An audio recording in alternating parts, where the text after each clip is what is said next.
The whip is an item that has only appeared in 2 games of the series, its first chronological appearance being in Skyward Sword, the earliest known game in the Zelda timeline, and its last appearance being in Spirit Tracks, the last game in the adult timeline. Despite sharing the name in both titles, this item is in no way the exact same one. The whip had a variety of uses, both in combat, exploration, and puzzle solving. The whip allowed its user to attack foes from a ranged distance, defeating weaker enemies such as Aranchas and Keys, and launching onto the tails of the bird-like Phoenix to pull them down from the air and deal the finishing blow. The whip also had the ability to latch itself onto various surfaces, allowing the user to retrieve small items, including stealing valuable objects and treasures from enemies, such as a small key from a green bokoblin archer,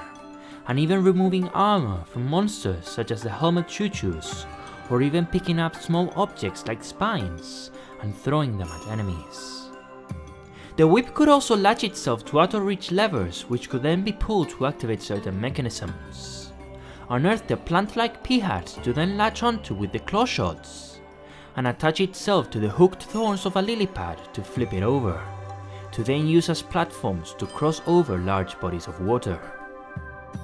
The whip could even be used as a means of traversal, as the user could latch themselves to poles protruding from walls to swing over large pits, fly over gaps with the use of grabbable rotary wings as seen in the Ocean Temple, and even by latching onto pieces of wood carried by certain birds in places like Papuchia Village. During the Hero of the Sky's quest to rescue Zelda and defeat the Demon King Demise, Link was tasked with forging the Goddess Sword into the Master Sword in order to activate the Gate of Time within the Sealed Temple, to travel to the past and reunite with his childhood friend, who had traveled back in time through the now-destroyed Gate of Time in the Lanayru region, in a desperate attempt to escape from Demon Lord Girahim's grasp. To do so, Link had to imbue the blade with the 3 sacred flames of the Golden Goddesses, each found within hidden temples across the regions of the surface. Dane's Flame, found within the scorching walls of the Fire Sanctuary, built inside the massive crater of the Eldin Volcano, home of the ground-dwelling Mogma. Nehru's Flame, located within the ancient Sandship that sealed the desolate wastes of the Lanayru Sandsea, once captained by Skipper and the ancient robots, now overtaken by the fearsome mechanical pirate, Dreadfuse. And Pharaoh's Flame, hidden deep within the heavenly sanctuary of golden jade known as the ancient Cistern, found behind a waterfall of the breathtakingly beautiful Lake Floria, home of the aquatic race of the peaceful Parella, and their powerful protector and deity, the great water dragon, Faron, who would open the way to the temple after Link healed her battle wounds caused from her confrontation against Girahim and his invading minions. It is within the ancient Cistern that the hero will be rewarded with the whip after defeating the dungeon's miniboss, the Stall Master, an undead 4-armed Stalfos warrior clad in golden armor.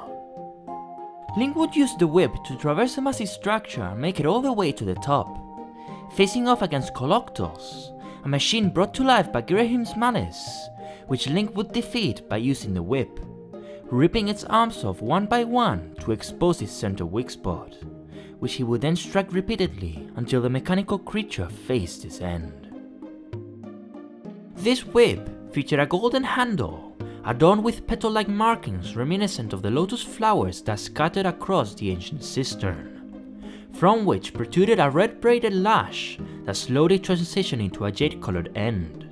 its tip possessing a glowing sphere of light that could latch itself onto many surfaces. During the hero spirit's quest to restore the Tower of Spirit and return Zelda's spirit back to her stolen body,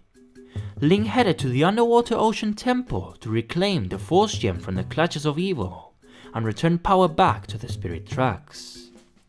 As Link made his way through the temple, he was faced with Snapper,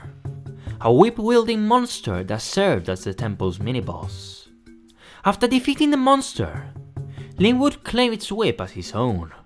now being able to use the weapon to easily dispatch other snappers that patrolled the temple who wielded the same types of whip, and gain access to the highest level of the structure,